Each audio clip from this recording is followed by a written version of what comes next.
Start ரெக்கார்டிங்லாம் போட்டு வச்சுக்கிறேன்.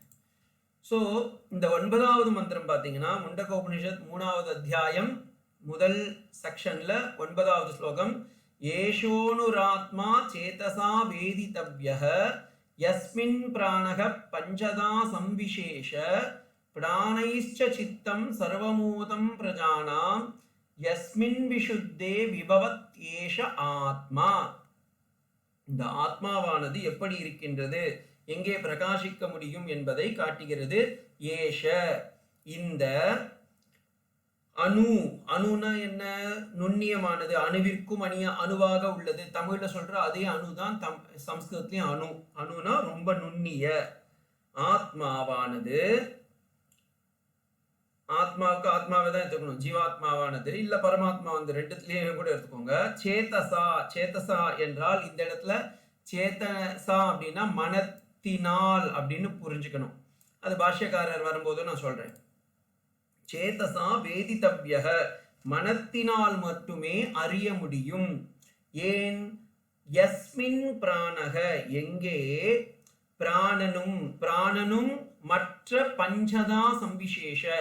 இந்த இடத்துல பஞ்சதா அப்படின்னா ஐந்தாக. இந்த ஐந்துன்றதுக்கு நிறைய வியாக்கியானங்கள், ஆச்சாரியர்கள் ஒவ்வொருத்தரும் டிஃபர் ஆகிறாங்க. இந்த இடத்துல ஐந்து, ஐந்துனா கர்மேந்திரியங்களா இருக்கலாம், ஞானேந்திரியங்களா இருக்கலாம், இல்ல பஞ்ச பிராணனா கூட இருக்கலாம், எப்படி வேணா வச்சுக்கலாம். பட் ஐந்தாக சம்விசேஷக, சம்விசேஷனா சம்யக்கு விசேஷக, விசேஷமாக புகுந்து பிரகாசிக்கின்றது. அப்ப கர்மேந்திரியங்கள் இல்ல ஞானேந்திரியங்களை கூட வச்சுக்கலாம். பிரஜானாம், உயிரினங்களில், பிராணனை, பிராணனைனா இந்த புலன்களின் மூலமாக, சித்தத்தில், இந்த இடத்துல சித்தம்னாவும் வச்சுக்கலாம், இல்ல மனசாவும் வச்சுக்கலாம், ரெண்டும் ஒண்ணுதான் இந்த இடத்துல. சர்வம் முழுதும், ஓதம், ஓதம்னு இருக்கு, சர்வமோதம்னு இருக்குல்ல, சேர்த்து அதை பிரிக்கும் போது சர்வக ஓதம். ஓகேங்களா? ஓதம் பிரஜானாம். அப்ப இது வியாபித்து உள்ளது. பிருகதாரண்யக உபநிஷத்துல போய் பாத்தீங்கன்னா இந்த ஆத்மா எப்படி உள்ளது என்பதற்கு யாக்ஞவல்கிய மகரிஷி ஜனகனுக்கு சொல்லும் போது சொல்வாரு, ஓதஸ்ச புரோதஸ்ச அப்படின்வாங்க. அது ரொம்ப அழகா இருக்கும் அந்த எக்ஸ்பிளனேஷனே. ஆத்மா எப்படி இருக்குன்னா ஓதப்ரோதமாக இருக்கின்றது அப்படின்வாரு. அது எப்படி அப்படின்றதுக்கு ஆச்சாரியர்கள் கமெண்ட்ரி சொல்லும் போது, ஒரு வேஷ்டி இருக்கு பாருங்க, நீங்க எல்லாம் வேஷ்டி துணி எல்லாம் கட்டின்னு இருக்கீல்ல, இந்த துணி அப்படின்றது என்ன, ரெண்டு நூல், ஒரு பக்கம் வலது மீன்ஸ் மேற்கால ஒரு நூல் போகும், கிழக்கால ஒரு நூல் போகும், கரெக்டுங்களா? இந்த துணி நெய்யறவங்களை போய் பார்த்தீங்கன்னா இந்த அது என்ன இளம் பிள்ளையில அந்த மிஷின்ல வந்து பார்த்தீங்கன்னா நூல் வந்து ஒன்று நேராக இருக்கும், ஒன்று குறுக்கால போகும். அதுக்கு நூல் உருண்டை, நூல் உண்டைன்னு சொல்லுவாங்க. அந்த ரெண்டு நூலுங்களுக்கு நடுவில் பார்த்தீங்கன்னா ஒரு நூல் போயிட்டு போயிட்டு போயிட்டு போயிட்டு வரும். ஏன் சாமி அந்த நூல் வேற ஒன்று குறுக்கால போகுது, இந்த நூலே நேராக போயிட்டு இருக்கிறதே போதுமே அப்படின்னா, அந்த நூலும் இந்த நூலும் ஒன்றாக சேர்ந்தால்தான் அது வஸ்திரமாக மாறும். வஸ்திரம். ஓகேங்களா? அப்ப அது ஒன்று ரெக்டாங்கிள் மீன்ஸ் ஹாரிசான்டல்ல போகும், இன்னொன்று வெர்டிக்கல்ல போகும். அப்ப இது ரெண்டும் ஒன்னா சேரும் போதுதான் அது ஒரு துணியாக மாறுகிறது. அதே போல இந்த ஜீவாத்மாவும் பரமாத்மாவும், அதாவது இந்த சரீரமும் அதில் இருக்கக்கூடிய இந்த சரீரத்தில் இருக்கக்கூடிய பரமாத்மாவும் புரோதங்களாக பின்னி, தமிழ்ல சுத்த சென்னை தமிழ்ல சொல்லணும்னா பின்னி பெடல் எடுக்கிறது அப்படின்னு சொல்லுவா. அது மாதிரி இந்த சரீரமும் இந்த ஆத்மாவும் பின்னி பிணைந்து கொண்டு இருக்கிறது. இதற்கு ஏன் இந்த அளவுக்கு சொல்றாங்கன்னா, அதனாலதான் நம்ம இதை பிரிக்கிறது கொஞ்சம் கஷ்டமான ஒரு விஷயம். அதனாலதான் வாமதேவ ரிஷி அப்படின்றவரு ரொம்ப அழகா சொல்லியிருப்பாரு ருத்ரத்துல, யஜுர்வேதத்துல மத்திய பாகமா இருக்கக்கூடிய அந்த ருத்ர பிரஷ்னம், அதுல சொல்லும் போது சொல்றார், பகவானே, என்னால என்னுடைய ஆத்மா வேறு நீ வேறு என்பதை பிரித்து உணர முடியவில்லை, நீயே என்னை பிரித்து அதிலிருந்து எடுத்து விடு. எப்படி? ஏதாவது ஒரு எக்ஸாம்பிள் காமிக்கணும். இப்ப சிவன் முன்னாடி நீங்க மனசுல அப்படியே நினைச்சுக்கோங்க, வாமதேவர்ன்றவர் ஒரு ரிஷி, அவர் வந்து சிவன் கிட்ட பிரார்த்தனை செய்யறாரு, பகவானே எனக்கு வந்து என்னுடைய உடம்புல ஆத்மா வேற உடம்பு வேறன்னு பிரிக்க முடியல, இந்த சுவாமி ஆன்லைன்ல கிளாஸ் போட்டு போட்டு போட்டு இதை பிரிச்சு காமினா நான் என்ன அனுமானா, என் உடம்பை கீழ்ச்சி அதுக்குள்ளார இருக்க பரமாத்மாவை எடுத்து காமிக்கிறதுக்கு, அப்படி காமிக்க முடியலையே சுவாமி அப்படின்னு அவ கேட்டா. அப்ப அந்த சிவன் கேட்டாராம், எப்ப ஏதாவது ஒரு எக்ஸாம்பிள் கொடு, நான் அது மாதிரி பிரிச்சு கொடுக்குறேன் அப்படின்ன உடனே அவர் சொல்றாரு, திரம்பகம் யஜாமகே சுகந்திம் புஷ்டிவர்தனம் உருவாருகமிவ பந்தனாத் மிருத்யோர் முக்ஷியம் அமிர்தாது. முக்ஷி ஃபலம் போல என்னை பிரித்து விடு. முக்ஷி ஃபலம்ன்றதுக்கு கரெக்டான எக்ஸாம்பிள் நீங்க இங்கிலீஷ்ல போய் எந்த இடத்துல போய் பார்த்தீங்கன்னாலும் குக்கும்பர்னு போட்டிருப்பான். குக்கும்பருக்கு அந்த சக்தி கிடையாது. ஆனா குக்கும்பர் ஃபேமிலியில வந்த வெள்ளரிக்கா ஃபேமிலியில இருந்து வந்தது தான் பீர்க்கங்கா. இந்த பீர்க்கங்காக்கு மட்டும்தான் அந்த தன்மை உண்டு. ஏன்? பீர்க்கங்கா அது பிஞ்சா இருக்கும்போது பார்த்தீங்கன்னா நாரும் சதையுமாக பின்னி பிணைந்திருக்கும். அதே அந்த பீர்க்கங்கா நல்லா முத்தி போச்சுன்னா ஓடு தனியா போயிடும், அந்த நாரும் சதையும் தனித்தனியா போயிடும். அப்ப நல்லா கொடியில உக்காந்துட்டு இருக்கும். ஒரு தட்டு தட்டினா அந்த ஓடு அங்கேயே இருக்கும், நார் மட்டும் மேல இருந்து கீழே விழுந்துரும். அதுபோல என்னை இந்த தேகாபிமானத்திலிருந்து ஆத்மாபிமானத்திற்கு என்னை மாற்றி என்னை தர வேண்டும் இறைவா, எப்படி அந்த முக்ஷி ஃபலம் போல அப்படின்னு கேட்கிறாரு. அதே மாதிரி இந்த இடத்துலையும் இந்த பஞ்ச பிராணன்களாக இருக்கட்டும் அல்லது கர்மேந்திரியங்களில் இருக்கக்கூடிய இந்த சரீரத்தில் இருக்கக்கூடிய இந்த தேகாபிமானத்தை மனம் என்னும் கருவியை கொண்டு அதிலிருந்து என்னை பிரித்து வெளியே எடுத்து தா அப்படின்னு சொல்லி அவர் பிரார்த்தனை பண்ற மாதிரி தான் இந்த 9வது மந்திரம் இருக்கு. இப்ப இதுக்கு பாஷ்யத்தை நம்ம பார்த்துடலாம். ஏஷக எம் ஆத்மானம் அணுஹு. அணுனா உடனே சங்கர பகவத்பாதால் சூக்ஷ்மம் ஆத்மா கரணகோச்சரத்வாத்து அப்படின்ட்டார். எல்லா கரணங்களிலும் என்ன, கை காது மூக்கு வாய் எல்லாத்தையும் நம்மளால பார்க்க முடியாதப்பா. ஏன்னா அதால பார்க்கிற வஸ்துவே ஆத்மா தானே, அதனால பார்க்க முடியாது. அப்ப எங்க இருக்கு? சேதசா விசுத்த ஞானேன, இந்த திவ்யமான இந்த மனதில் அது இன்டெலெக்ட்ல உதிக்கின்றது. ஞாதவ்யக, ஞாதவ்யகனா அறிந்து அறியப்படுகின்றது. யஸ்மின், யஸ்மின் எங்கே? இந்த ஷரீரத்திலேயே, இந்த ஷரீரத்திலேயே பிராணஹ, பிராணஹ என்றால் வாயு, பிராணவாயுன்னு வச்சுக்கோங்க. பஞ்சதா, பஞ்சவிதமாக இந்த பிராணவாயு, இந்த சங்கர பகவத்பாதாலுடைய பாஷ்யம் பிரகாரம் இங்கே பஞ்ச பிராணக அப்படின்னு பஞ்ச பிராணனை எடுத்துக்கொள்கிறார். பிராண அபான வியான உதான சமான என்னும் பேதங்களை கொண்டு ஒரே காத்து 5 விதமாக, மேலே சென்றால் பிராணனாகவும் கீழே சென்றால் அபானனாகவும் உடம்பு முழுவதும் வியாபித்துள்ளதால் அதற்கு நிறைந்துள்ளதால் அதற்கு வியானன் என்றும் உதானன் என்றும் சமானம் என்றும் 5 பிராணன்களுக்கும் பிராணனாக பிரிந்திருக்கக்கூடியது. சம்விசேஷக, விசேஷமாக, சம்யக் பிரவிஷ்டக as entered, அது பரிமளிக்கின்றது அப்படின்றார். பிராணைச்ச சித்தம், அந்த பிராணன், பிராணைகி சகேந்திரியைகி, எல்லா இந்திரியங்களிலும் எல்லா இன்டர்னல் ஆர்கன்ஸ்லயும், அதாவது நம்ம உச்சந்தலையிலிருந்து உள்ளங்கால் வரைக்கும் இருக்கக்கூடிய அத்தனை என்ன சொல்வீங்க இந்திரியங்களிலும், சித்தம் சர்வம் அந்தக்கரணம், சித்தம்ன்றதுக்கு இந்த இடத்துல அந்தக்கரணம் எடுத்திருக்காரு. சித்தம் எங்க இருக்குன்னு கேட்காங்க நீங்க. பிராணைச்ச சித்தம்னு இருக்குல்ல, அதுல இந்த சித்தம், அந்த சித்தம் அந்தக்கரணத்தில், அந்தக்கரணம்னா என்ன? நீங்க எல்லாம் வேதாந்த சாரா தத்துவபோதா ஆத்மபோதா எல்லாம் படிச்சிருக்கேன். அந்தக்கரணம் என்பது மனசு புத்தி கான்சியஸ் நோடோட சேர்ந்த சித்தம். ஓகேங்களா? அந்த ஈகோனஸ்க்கு தான் அந்தக்கரணம்னுவா. அப்ப இந்த அந்தக்கரணத்தில் பிரஜானாம் ஓதம் வியாப்தனாம், வியாப்தனம்னு இருக்கணும், அது பிரிண்டிங் மிஸ்டேக்ல இருக்கு. ஏனக யஸ்மின் சித்தே, யஸ்மின் ஷரீரே, இந்த உலகில் இந்த ஷரீரத்தில் அது பிரகாசிக்கின்றது. விஷுத்தே, விசிஷ்டேன சுத்தஹே, has become very pure, because அந்த அவ்வளவு மலமற்ற ஒரு நித்திய சுத்தமான ஒரு வஸ்து நமக்காக இந்த ஷரீரம் என்னும் எலும்பு சதை சீவு போன்ற இந்த உடம்பில் சேர்ந்து விஷுத்த, அந்த சுத்தமான அந்த சரீரத்தில் விபவத்தியேஷ ஆத்மா, விபவதி ஏஷ உக்த ஆத்மா விசேஷேன ஸ்வேன ஆத்மா விபவதி ஆத்மானம் பிரகாஷயதி. அதே ஆத்மா இந்த பஞ்ச பிராணனில் சென்று அது பஞ்ச பிராணன்னா நீங்க 10 பிராணன்னா கூட வச்சுக்கோங்க. ஏன்னா வேதாந்த சார பிரகாரம் தசப்பிராணன்கள் அப்படின்னு சொல்றாங்க. பிராண அபான வியான உதான சமான நாக கிருகல கூர்ம தனஞ்சய தேவதத்தனு பஞ்ச இல்ல 10 பிராணனாகவும் இந்த ஆத்மாவில் ஒவ்வொரு இடத்திலும் போய் அது வேலை செய்கின்றது இந்த இந்திரியங்களுக்கெல்லாம் அப்படின்றார். அப்ப இதோடைய ஜிஸ்ட் என்ன? ஏஷ அனுராத்மா சேதசா வேதிதவ்யஹ யஸ்மின் ஷரீரே பிராண அபானாதி பஞ்சதா ரூபேண சம்விசேஷக ஏஷ ஆத்மா அப்படின்னு பிரிச்சுக்கணும். நான் திரும்ப என்ன சொல்றேன், சான்ஸ்கிரிட்லயே சொல்றதுனால கொஞ்சம் கஷ்டமா இருக்குன்னு நினைக்காதீங்க. நான் சொல்ல நீங்க என்ன பண்ணணும், 1 2 3ன்னு போட்டு வச்சுக்கிட்டீங்கன்னா அதுக்கப்புறமா சென்டென்ஸா நீங்களே முடிஞ்ச அளவுக்கு சம்ஸ்கிருத்ல எழுதினீங்கன்னா எழுதி முடிச்சுட்டு நீங்களே அதை சொல்லி பார்த்தீங்கன்னா தெரியும், சுவாமிஜி நானே இப்ப பண்டிதன் ஆயிட்டேன் அப்படின்னு சொல்லிக்கலாம்.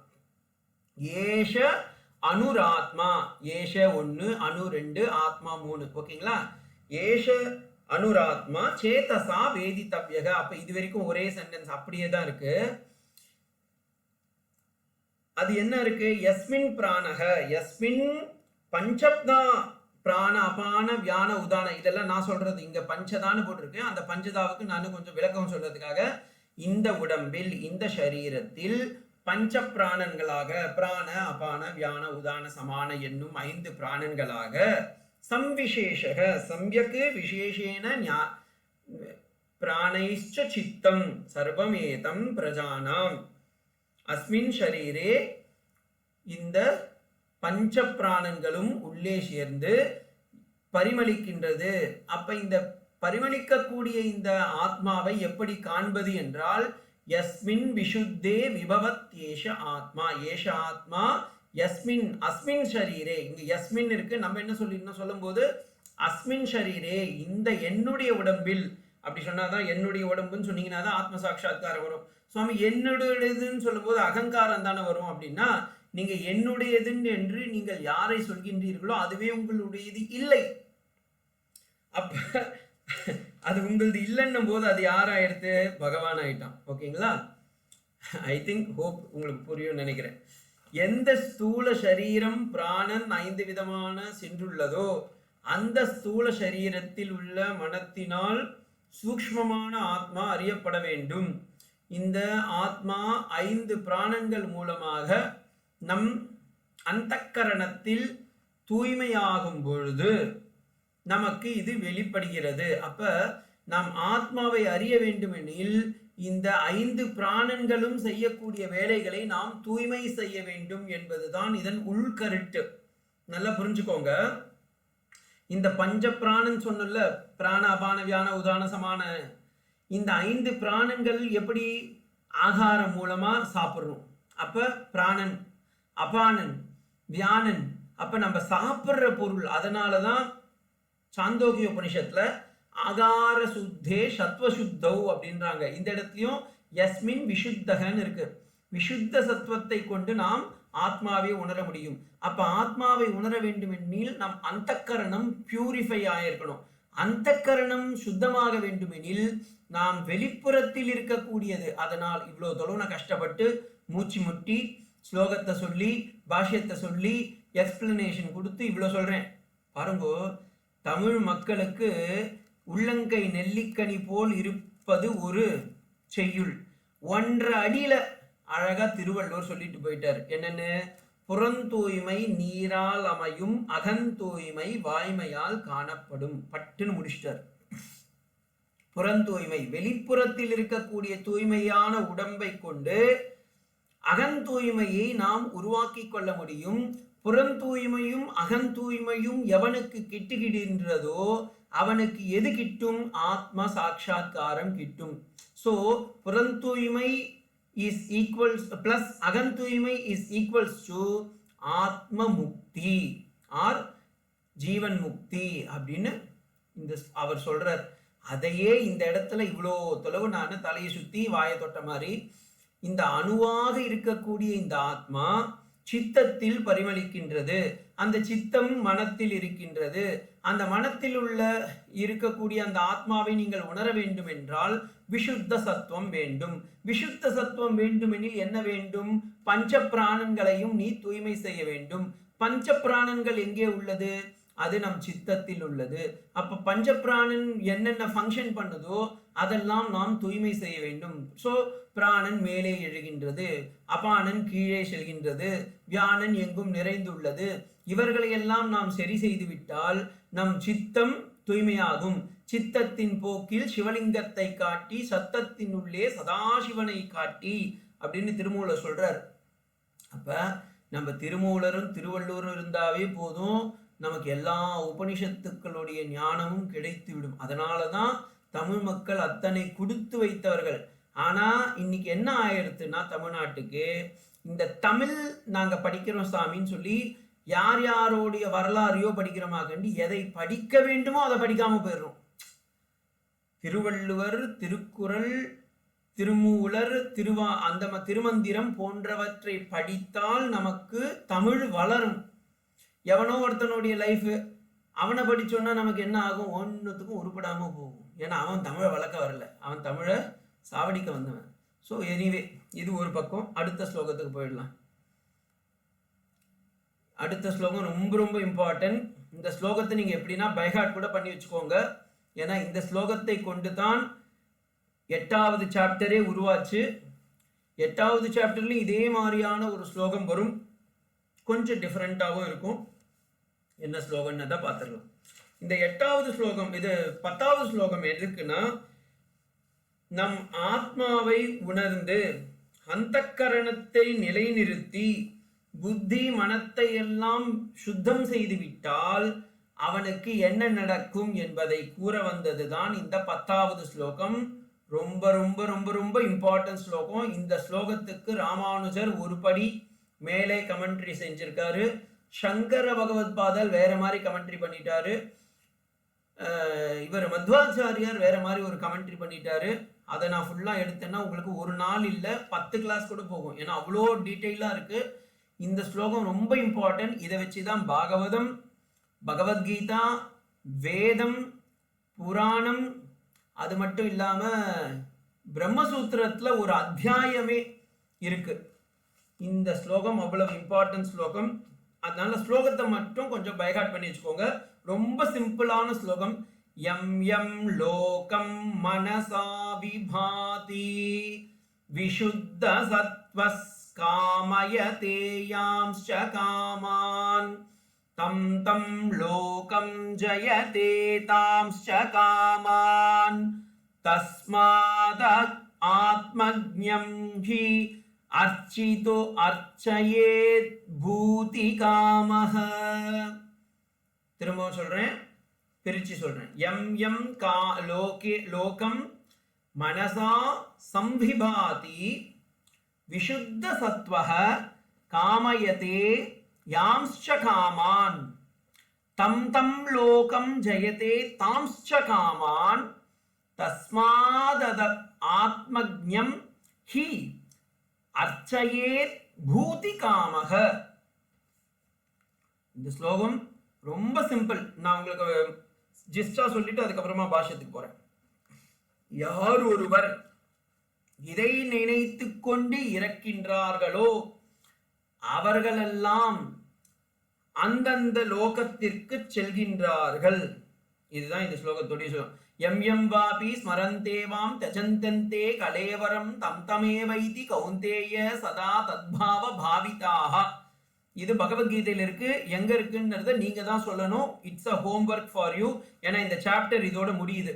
அப்ப இதோடைய இப்ப நான் சொல்லிட்டேன், ஸ்லோகத்தையும் சொல்லிட்டேன். அது எந்த சாப்டர் எந்த ஸ்லோகம் நம்பர் அப்படின்றத வேதாந்த சிஷ்யர்களான நீங்கள் தான் இதை சொல்ல வேண்டும். திரும்பவும் என்ன சொல்றேன், முண்டகோபனிஷத்து 3வது அத்தியாயம் முதல் செக்ஷன்ல இருக்கிற 10வது ஸ்லோகம் 3.1.10ல இருக்கிறது. எம் எம் லோகம் மனசா சம்பிபாதி விஷுத்த சத்வ காமயதே காம்ஸ்யாம்ஸ்ச காமான் தம் தம் லோகம் ஜயதே தாம்ஸ்ச காமான் தஸ்மாதாத்மஜ்ஞம் ஹி அர்ச்சயேத் பூதி காமஹ. இதுக்கு அப்படியே பகவத்கீதையில போய் பார்த்தீங்கன்னா எம் எம் வாபி ஸ்மரம் பாவம் தியஜந்தந்தே கலேவரம் தம் தமேவைதி கௌந்தேய சதா தத்பாவ பாவிதாக அப்படின்னு இருக்கும். ஏன் இதை சொல்றேன்னா, நான் புக்கை பார்க்காம தாங்க சொல்றேன், நான் புக்கை பார்த்துலாம் சொல்லிட்டேன். ஏன் இதை சொல்றேன்னா பாருங்க, அங்கேயும் எம் எம் லோகம் ஸ்மரன் அப்படின்னு இருக்கு, தம் தம். இந்த எம் எம் தம் தம் இத பெங்காலிங்க சொல்லும் போது ரொம்ப அழகா இருக்கும். பெங்காலிங்களுக்கு இந்த யா வராது. ஓகே, அதே மாதிரி பகவத்கீதையில பாருங்க, ஏ என்னது யோ யோ யாம் யாம் தனும் பக்தக ஸ்ரத்தையார்ச்சித்தும் அர்ச்சதி அப்படின்னு ஒரு ஸ்லோகம் வரும். அதில் அதை பெங்காலிங்க ப்ரொனவுன்ஸ் சொல்லும் போது ரொம்ப அழகாக இருக்கும். ஜோ ஜோ ஜாம் ஜாம் தனும் பக்தஹ ஸ்ரத்தையார்ச்சிதும் இச்சசி அப்படின்னு இருக்கும். யோ யோ யாம் யாம், அது அவங்களுடைய இதுல வந்து யோன்னுறது கிடையாது. அப்போ அவங்க ஜோன் ஆக்கிடுவாங்க. ஜோ ஜோ ஜாம் ஜாம், யா கிடையாதுங்க திரும்பவும். அப்போ யாம் யாம்ன்றது ஜாம் ஜாம்னு ஆகிடும். ஸோ ஜாம் ஜாம்னு அவங்க சொல்கிறாங்க, பட் ஆனால் ப்ரொனன்சியேஷன் தப்பு, வேற வழி இல்லை. இங்கேயும் எம் எம் லோகம், அப்போ இந்த எம் எம்ன்றது அவங்க ப்ரொனவுன்ஸ் பண்ணும்போது ரொம்ப அழகாக இருக்கும். ஜொம் ஜொம் லோகே மனஷா சம்பிபாதி அப்படின்னு சொல்லுவான். எனிவே எது எப்படியோ, இதில் ரொம்ப சுவாரஸ்யம் என்னன்னா, கண்ணன் சாந்தீப மகரிஷியிடம் வேதம் கற்றான் என்பதற்கு ஒரே பிரமாணம் இருக்கிற ஸ்லோகம் இது ஒன்று தான். ஏன்னா அவன் வேதத்தில் இருக்கிறது அப்படியே காப்பி அடிச்சிருக்கான். இங்கே எம் எம் லோகம் மனசா சம்பிபாதி. பகவத்கீதையில் போய் பார்த்தீங்கன்னா, யார் யார் எவ்வுலகை வேண்டுகின்றார்களோ அவர்கள் தம் லோகம் அடைகின்றார்கள். அங்கேயும் அதே எம் எம் தம் தம் அப்படின்றது அப்படியே அடிஷ்டான், காப்பி அடிஷ்டான்றதுக்கு பதில் அவன் கருத்தையும் சேர்த்து சொல்லி இருக்கின்றான். எப்படியோ கண்ணன் சொன்னது வேதம் தான் அப்படின்றதுக்கு இது ஒரு பிரமாணம். இப்போ இந்த ஞானியானவன், ஞானி அப்படின்னு நான் யாரை சொல்றீங்க? யார் ஒருவர் அந்த கரணத்தை சுத்தம் செய்து, அந்த கரணம்னா என்ன திரும்பவும் கேட்கிறேன், மனசு சித்தம் புத்தி, இந்த மூன்றையும் யார் நிர்மலமாக, மலம் அல்லாமல், மலம்னா அழுக்கு, அழுக்கு இல்லாமல், தமிழ் மலம் கிடையாது, ஏன்னா தமிழ மலம்னா வேற, அழுக்கல்லாமல் சுத்தமான அந்த கரணத்தினால் அவர்கள் இறக்கின்றார்களோ, அவர்கள் அந்த காலத்தில் எதை நினைத்து கொண்டு இருந்து இறந்தார்களோ அவர்கள் அதே இடத்திற்கு செல்வார்கள். இதுதான் ஸ்லோகம். இதை கேட்ட உடனே நமக்குலாம் ரொம்ப சந்தோஷமாயிருது. பகவானே, அப்போ நான் வந்து என்ன பண்ணுறேன், நான் ரஜினி டாப் ஸ்டார் சூப்பர் ஸ்டாருங்களெல்லாம் நினைச்சுட்டே இறக்குறேன். அப்போ நான் என்ன ஆயிடுவேன், நான் சூப்பர் ஸ்டார் ஆயிடுவேன். மண்ணாங்கட்டி அப்படி கிடையாது. எங்கள் ஆச்சாரியர் ரொம்ப அழகாக சொல்லுவார், அப்படி கிடையாது.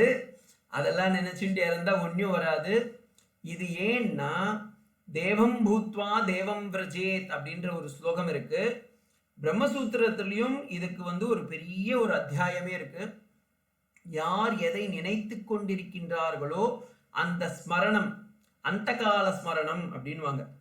அந்த அந்த கால ஸ்மரணத்தினை கொண்டுதான் நாம் திரும்பவும் பிறப்போமா இறப்போமா இல்லது மறுபடியும் பிறப்போமா அப்படின்றது அதுல தான் முடிவெடுக்கிறது. இப்ப இந்த ஸ்லோகம் பிரகாரம் எம் எம் லோகம், லோகம் யார் யார் எந்தெந்த லோகத்தை சம்பிபாதி மனதில் நிறைத்து மனதால் தியானித்து விஷுத்த சத்துவம் நல்ல சுத்தமான அந்த மனதையும் சித்தத்தையும் புத்தியையும் கொண்டு காரயத்தே, இது காமயத்தே, காமயத்தேன்னா தமிழ் காமம் இல்லைங்க, சம்ஸ்கிருத காமம், டிசையர், ஆசைப்பட்டு செல்கின்றார்களோ அதனால் அவர்கள் அந்தந்த, அந்தந்தன் தமிழ்ல சொல்றீங்களா அதேதான், தம் தம் லோகம் ஜெயதே, ஜெயதேனா அதே லோகத்தை அடைகின்றார்கள். தாம்ஸ்ச காமான், அவன் எண்ணியதை எண்ணியாங்கு எட்டுவர் எண்ணியர் திண்ணியராக பெறின். அதை நம்ம வேற ஒன்றுத்துக்கு யூஸ் பண்ணிக்கிறோம் ப்ளஸ் பாயிண்டா, ஆனால் இங்கே அப்படி கிடையாது. எண்ணியர் எண்ணியாங்கு எய்துவர் எண்ணியர் திண்ணியராங்க பெறில். அப்போ நமக்கும் இப்பொழுது இந்த லோகத்தில் வேண்டாம், இந்த பூலோகத்துக்கு திரும்ப திரும்ப பிறந்து பிறந்து வளர்ந்து வளர்ந்து திரும்ப சாப்பிட்டு சாப்பிட்டு தூங்கி தூங்கி கிளாஸ்லாம் வேற அட்டன் பண்ணி பண்ணி இப்படியே வாழணுமா, இல்லை கொஞ்சம் இதுல இருந்து கொஞ்சம் தப்பிக்கலாம், ஆன்லைன் கிளாஸ் ஆஃப்லைன் கிளாஸ் ரெண்டுத்துலேருந்து முக்தி அடையலான்னு பார்த்தா அதுக்கு என்ன ஒரே வழினா, தமாத்மானம் ஹி அர்ச்சையே விபூதி ஆத்மகாமக, ஆத்மகாமனாக இருக்க வேண்டும், அகாமனாக இருக்க வேண்டும். அதாவது டிசையரற்ற ஆசையற்ற நிலையை அடைய வேண்டும். அதனால்தான் ஆசையருமின் ஈசனோடாயினும் ஆசையருமின் அப்படின்வாங்க. அப்ப இதோடைய பொருள் என்ன? சாதாரணமான பொருள், எம் எம் மனசா சம்பிபாதி சங்கல்பயதே, யார் யார் இந்த உலகில் எதை எதையெல்லாம் நினைத்து கொண்டு இறக்கின்றார்களோ, விசுத்த சத்துவம், விசுத்த இது மாதிரி கண்டிஷன் இருக்கு, இறப்பது ஒன்று, அவன் இறக்கும் தருவாயில் நினைப்பது ஒன்று, அந்த நினைப்பில் அவன் சித்தம் புத்தி மனசு மூன்றும் ஒரே இடத்துல இருக்கணும், ஒரே நேர்கோட்டில் இருக்க வேண்டும். க்ஷீண க்ஷேன ஆத்மவித்து நிர்மலமான் அப்படின்றாரு. காமயத்தே சங்கல்பம் கரோதி பிரார்த்தயத்தே, எவன் அதை நினைத்து கொண்டு செல்கின்றானோ அவன் அவன் அதே உலகிற்கு செல்கின்றான். How it is possible? Because தாம்ச்ச காமான் சங்கல்பித்தான், அவனுடைய அந்த விசுத்த சத்துவத்தில் இருக்கக்கூடிய அந்த கரணங்கள் எல்லாம் சுத்தி அடைந்து விடுவதால் அவன் அதே உலகிற்கு செல்கின்றான். தாம் தஸ்மாது பூதி காமக விபூதி இச்சைது அப்படின்றார். எனிவே இப்ப இதுல ஒரு பெரிய பிரச்சனை இருக்கு. சுவாமி, நான் பெருமாளே பெருமாளே பெருமாளேன்னு நினைச்சிட்டு செத்தன்னா அப்ப பெருமாள் லோகத்துக்கு போயிடுவேனா அப்படின்னா கண்டிப்பா போவேன். ஆனா நீங்க பெருமாள் ஆயிட மாட்டேன். என்ன சுவாமி, நீங்க தானே சொன்னீங்க, ரூல்ஸ் இருக்கே சுவாமி, யார் யார் எதை நினைத்து கொண்டு இருக்கின்றார்களோ அவர்கள் எல்லாம் அங்கங்கே செல்கின்றார்கள் அப்படின்னு இருக்கு. அப்ப நான் சிவா சிவான்னு நினைச்சிட்டு இருக்கேன், நான் என்ன ஆயிடுவேன்? சிவன் ஆயிடுவேனா? நான் பெருமாள் பெருமாள் நினைச்சிட்டு இருக்கேன், அப்ப நான் பெருமாள் ஆயிடுவேனா அப்படின்னு கேட்டா, பெருமாள் மாத்திங்க. 108 திவ்ய தேசத்துல ஏதாவது ஒரு இடத்துல பெருமாளுக்கு கீழே நீங்க கைங்கரியம் பண்ணுவேல், இல்ல கைலாசத்திலயோ மானசரோவர்லயோ ஒரு கல்லா மாதிரி உட்காந்துட்டு இருப்பேன். ஏன்னா அப்படிதான் இருக்கும். இல்லை ஏதாவது ஒரு சிவலிங்கத்துல ஒரு கல்லா உட்காந்துட்டு இருப்பேன். இதுதான் நடக்கும். ஏன் சுவாமி அப்படின்னா, நல்லா ஞாபகம் வச்சுக்கோங்க. இப்ப தேவி உபாசகன்ல கூட சொல்லுவாங்க ஸ்ரீவித்யால, அகமித்யேவ விபாவையே பவானி. அதே மாதிரி முருகனுடைய அந்த பூஜையில போய் சொல்லும் போது பாத்தீங்கன்னா, முருகா நீயும் நானும் ஒண்ணு அப்படின்வாங்க. அதே மாதிரி சிவனுடைய பூஜையில போய் பாத்தீங்கன்னாலும் அவன் என்னுடைய சித்தத்திலேயே இருக்கக்கூடிய இறைவா அப்படின்னு சொல்லி இவரும் சொல்றாரு, வாமதேவ சாஸ்திரிகளும். அதே மாதிரி இந்த பக்கம் பாத்தீங்கன்னா மாணிக்கவாசகரும் சொல்றாங்க. இப்ப இதெல்லாம் நமக்கு ஒரு பெரிய கன்ஃபியூஷனை உருவாக்கிடும். ஏன் என்றால் நாம் என்ன பண்ணிடுறோம்னா, தேவர்களையும் திவ்யமான இந்த படைத்தல் காத்தல் அழித்தல் என்னும் இறைவர்களை நாம் வணங்குகின்றோம். ஆனால் இந்த இறைவனுக்கும் மேலே இருக்கக்கூடிய சுத்த சத்துவத்தை நாம் வணங்க மறுக்கின்றோம். ஏன்னா நமக்கு அது மனத்திற்கு மொழிக்கு எட்டாமல் இருப்பதால் அதை நாம் புரிந்து கொள்ள முடியவில்லை. ஆனா இங்க வேதம் என்ன சொல்றதுன்னா, நீ அப்படி யாரை நினைக்கின்றாயோ அவர்களெல்லாம் வெறும் படிக்கற்கள் தானே தவிர அவர்கள் உன்னுடைய லட்சியம் கிடையாது. இப்ப ஒரு பெரிய மலைக்கு இந்த அர்த்தநாரீஸ்வரர் கோவில் திருச்செங்கோடு இருக்கு பாருங்க, மேல போய் நீங்க சுவாமியை பார்க்கணும்னா திடீர்னு அப்படியே சேலத்துல இருந்து அர்த்தநாரீஸ்வரர் கோயிலுக்கு போயிட முடியுமா? போக முடியாது. முதல்ல நம்ம அர்த்தநாரீஸ்வரர் ஊருக்கு வரணும், அதுக்கப்புறமா அங்க இருக்கிற மலை மேல கல்லு மேல ஏறணும்.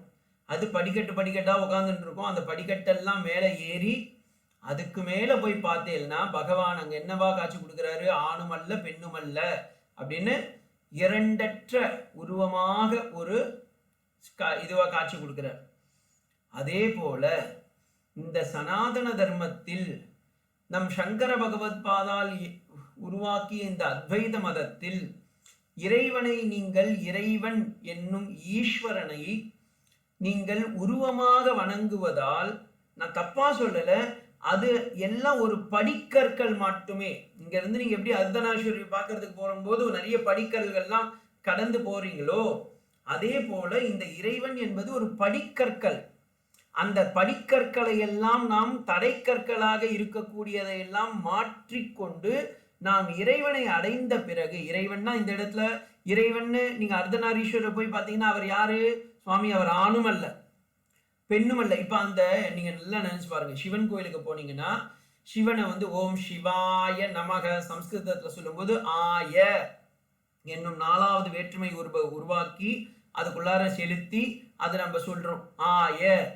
அப்ப அம்பாளுடைய ஸ்லோகத்துக்கு போய் பாருங்க, அம்பாளுடைய கோவிலுக்கு போய் பாருங்க, அம்பாளுடைய கோயிலுக்கு போய் பார்த்தீங்கன்னா அதே ஆய வந்து ஸ்ரீலிங்கத்துல வரும். ஓம் ரஜதாங்கிர சிங்கார்த்த மத்தியஸ்தாயை நமக ஹிமாச்சல மகாவம்ச பாவனாயை நமக எய்ன்னு வரும். அப்ப யான்னு வந்தா ஆண்பால் வியங்கோல் வினைமுற்று விகுதி, எய்ன்னு வந்தா பெண்பால் வியங்கோல் வினைமுற்று விகுதி. தமிழ்லயும் சம்ஸ்கிருதமும் நான் கலந்தடிக்கிறேன், அப்படி வரும். இப்ப நீங்க அர்த்தநாரீஸ்வரர் கோயிலுக்கு போய் பாருங்களேன், அங்க ஒரு பெரிய குழப்படம் நடக்கும். சுவாமி இவர் ஆணும் அல்ல பெண்ணும் அல்ல. அப்ப அர்ச்சனை எப்படி செய்வாங்க எனக்கும் தெரியாது, நீங்க தான் போய் பார்த்துட்டு வந்து சொல்லணும் எனக்கு. சோ அங்கே பிரம்மத்திற்கு அர்ச்சனை நடைபெறுகின்றது. ஏன்னா இப்ப அங்க 10 நாள் உற்சவம் தொடங்கிருச்சு. அதனால அவர் திடீர்னு என் மனசுல வந்துட்டார். சோ எம் லோகம் இந்த ஸ்லோகத்திலயும், ஏன்னா எம் ஸ்திரீலிங்கத்திலயும் இல்ல புருஷலிங்கத்திலயும் இல்ல, இங்க என்ன ஆயிடுது நபும்சக லிங்கத்துல சொல்லிட்டாங்க. இந்த ஸ்லோகமே பாருங்க, ஏன் இவ்வளவு தொலைவு சுவாமி மூச்சு விட்டு நீங்க பேசிட்டு இருக்கீங்கன்னா, இந்த இடத்துல சொல்லும் போது பாருங்க, first it has started with புல்லிங்கம், second it is started with ஸ்ரீலிங்கம். அதுக்கப்புறமா பாருங்க திடீர்னு பாத்தீங்கன்னா அந்த கரணத்துக்கு வரும்போது அவன் அப்படியே வந்து அந்த ரிஷி நபும்சங்கலிங்கத்துக்கு மாத்திட்டான். ஆத்மான்றது லபுங்கசலிங்கம். உடனே அவர் என்ன பண்ணிட்டார், நபுங்கசலிங்கத்துக்கு எடுத்துன்னு வந்து 10வது ஸ்லோகத்தை முடிவு எடுக்கும் போது அவர் என்ன பண்ணிட்டாரு, எம் எம் தம் தம் அப்படின்னு காமான் அப்படின்னு சொல்லி பாத்துங்க எல்லாத்தையும் புல்லிங்க இது நபும்சகலிங்கத்துக்கு எடுத்துன்னு வந்தார். அப்ப நாமும் முதலில் சிவனை ஆராதிக்கிறது இல்ல பெருமாள் ஆராதிக்கிறது அதெல்லாம் தப்புன்னு நான் சொல்லல, நல்லா ஞாபகம் வச்சுக்கோங்க திரும்பவும். அப்ப சுவாமி இப்படி சொல்லிட்டாரு, நான் இவ்வளவு நாள் ஏதோ கஷ்டப்பட்டுட்டு இருந்தேன், சுவாமி தான் எனக்கு வந்து முக்தி கொடுத்துட்டாரு, இனிமே நான் பண்ற பூஜையும் விட்டுடுறேன்னு சொல்லி விட்டுறாது. அப்புறமா வீட்டுல இருக்கவங்க எல்லாம் என்னதான் சொல்லுவாங்க, அந்த சாமி கிட்ட போய் தான் நீங்க கெட்டு போயிருக்கீங்கன்னுவாங்க. அதெல்லாம் வந்து ஒரு ஸ்டெப்பிங் ஸ்டோன். அந்த ஸ்டெப்பிங் ஸ்டோன்ஸ் எல்லாம் டர்ன் பண்ணி விட்டுட்டு அதுக்கப்புறமா we have to reach the goal. நம்முடைய இலக்கு ஆத்மாவை அடைவது, அத்வைதத்தை புரிந்து கொள்வது. அந்த அத்வைதத்தை புரிந்து கொள்வதற்கு முன் இதெல்லாம் நாம் செய்ய வேண்டும், புரிந்து கொண்டாலும் பின்பற்ற வேண்டும். ஏன் சுவாமி புரிஞ்சுக்கிட்டா உடனே ஏன் பின்பற்றணும்? நீங்கள் செய்தால்தான் பின்வருபவர்களும் செய்வார்கள். ஏன் கண்ணனே சொல்லிட்டான், பெரியவங்க எதை ஃபாலோ பண்றாங்களோ அதை தான்ப்பா பின்னாடி வரவங்களும் ஃபாலோ பண்ணுவாங்கன்னு. அதனாலதான் இன்னைக்கும் நீங்களும் நானும் இப்பதான் அத்வைதம் கத்துக்கிறோம். ஸ்ருங்கேரி மகா சம்ஸ்தானம், காஞ்சி மகா பெரியவா, எத்தனை சன்னியாசிமார்கள்லாம் பாத்தீங்கன்னா எவ்வளோ பூஜை இன்னைக்கும் செஞ்சுட்டு இருக்கா. சுவாமி அவங்களுக்கு டைம் பாஸ் பண்ணிட்டு இருக்காங்க அப்படின்னா உண்மையில் டைம் பாஸ் செய்யல. அவங்க ஏன் செய்யறாங்கன்னா, நாம் செய்தால் மட்டுமே பின்வருபவர்களும் பின்பற்றுவார்கள். ஒரு வீட்டில் ஒரு அப்பா முதல்ல பூஜை செய்ய உட்கார்ந்தாதான் குழந்தைங்க பின்னாடி பூஜை செய்யும். ஏன்னா எனக்கே நானே பார்த்திருக்கேன். இப்ப நேத்து ஒரு அன்பர் வந்து சொன்னாரு, அவருக்கே வயது 80, அவருடைய பையனுக்கு வயது 45. ஓகேங்களா, அடியனுக்கே 42 வயசு தான். ஸோ இந்த வயசானவர் 80 வந்து என்கிட்ட ஒரு கம்ப்ளைண்ட் சொல்றாரு, சுவாமி என் பையனுக்கு நீங்க கொஞ்சம் நல்ல புத்தி கொடுங்கோ, 45 வயசு ஆயிடுத்து என் பையனுக்கு, இன்னைக்கும் பாத்தீங்கன்னா கோவிலுக்கு போடான்னு சொன்னா போமாட்டான் சுவாமி அப்படின்னாரு. நான் உடனே கேள்வியை திருப்பி, இப்ப கொஷினை அவர் என்ன எதிர்பார்த்தாருன்னா பையன் கிட்ட சுவாமி வந்து கேள்வி கேட்டு அவன் நாக்க புடுங்கிக்கிற மாதிரி ஏதாவது கேட்பாருன்னு நினைச்சார். நான் என்ன பண்ணேன், அடியேன் நீங்க எத்தனை முறை கோவிலுக்கு போயிட்டு வந்திருக்கீங்க, எத்தனை முறை ஆசிரமத்துக்கு வரீங்கன்னு அந்த 80 கிட்ட கேட்டேன்.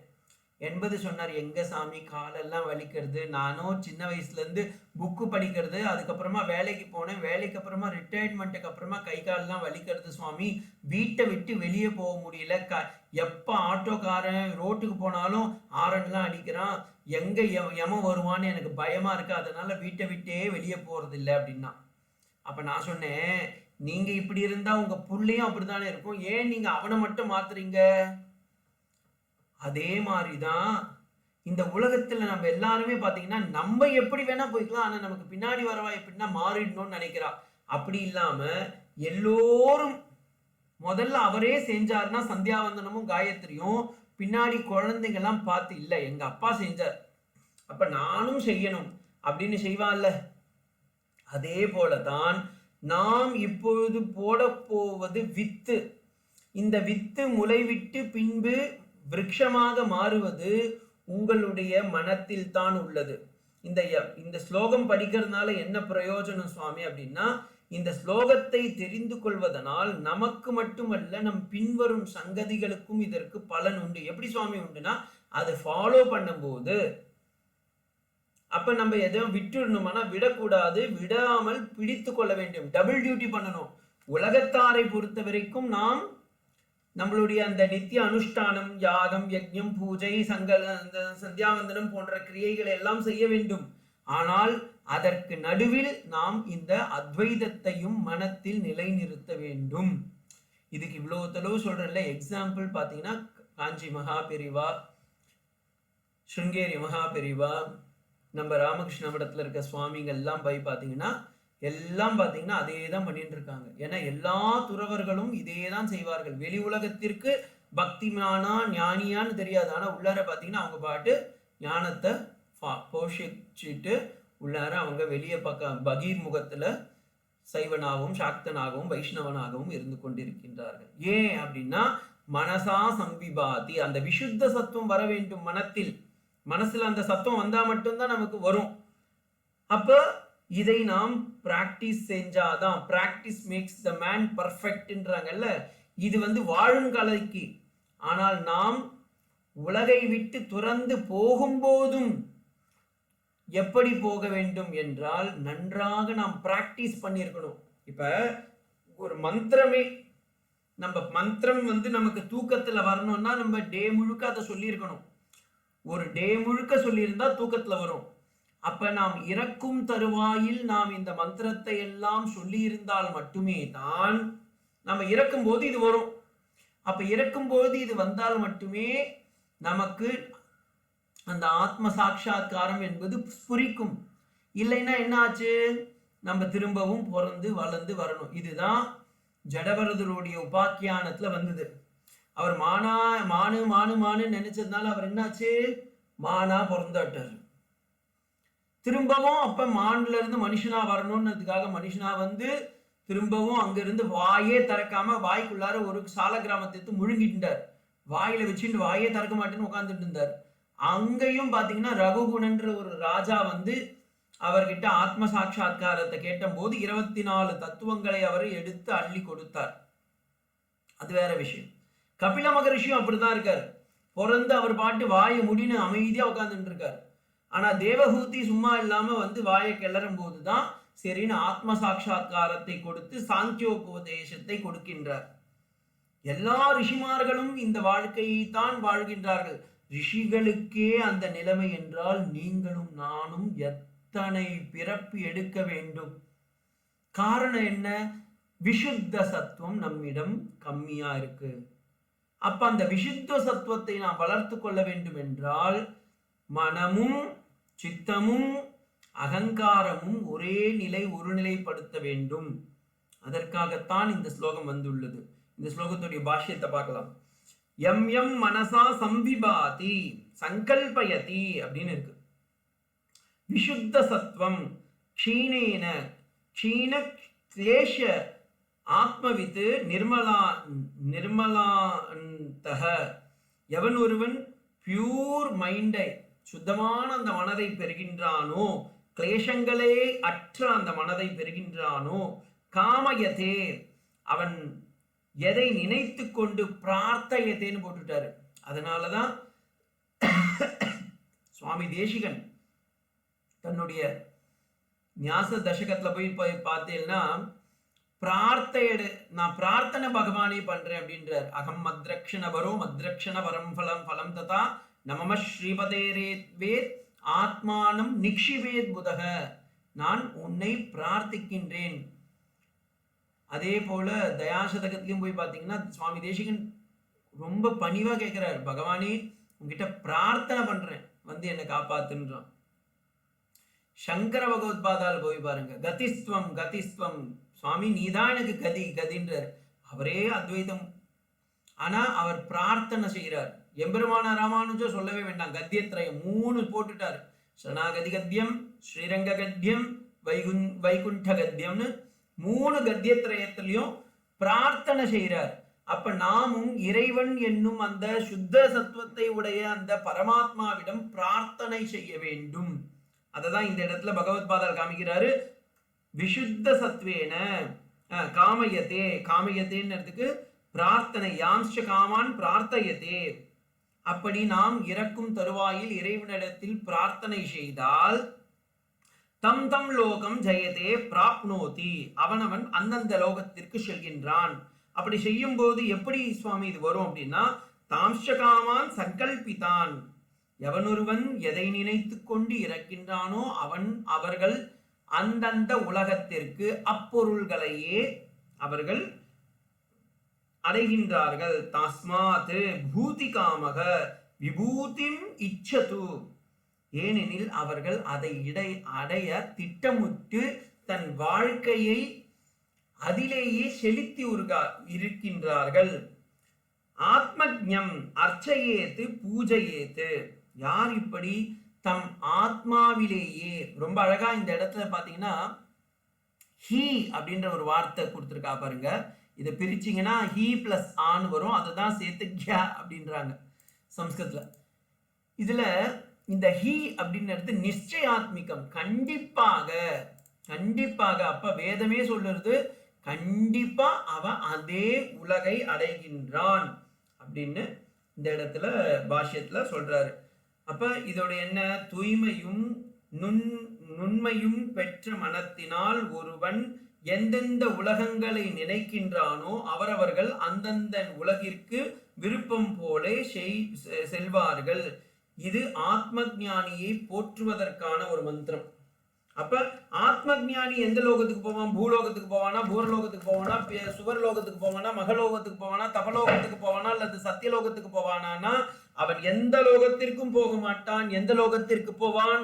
ஆத்மலோகத்திற்கு செல்வான். சுவாமி என்ன சுவாமி இவ்வளவு தொலைவு சொல்லிட்டு, சுவாமி அவனுக்கு தெரியல, அவன் ஆத்ம ஞானி இல்ல அஜ்ஞானி அப்படின்னு சொல்லிடுவேன். ஏன்னா சுவாமி சொர்க்கலோகத்துக்கு போனாலும் ரம்பா குலோத்தமா ஊர்வசி மேனகாலாம் பார்க்கலாம்.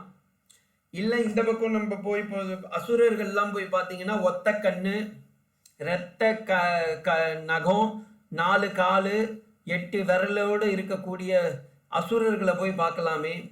அதெல்லாம் விட்டுட்டு இவன் ஏன் இப்படி சுத்தமா ஆத்மாவிலேயே தியானம் செய்யறான்? அவன் வேஸ்ட் அப்படின்னு நினைக்காதீங்க. அவன் வேஸ்ட் இல்லை, அவன் தான்.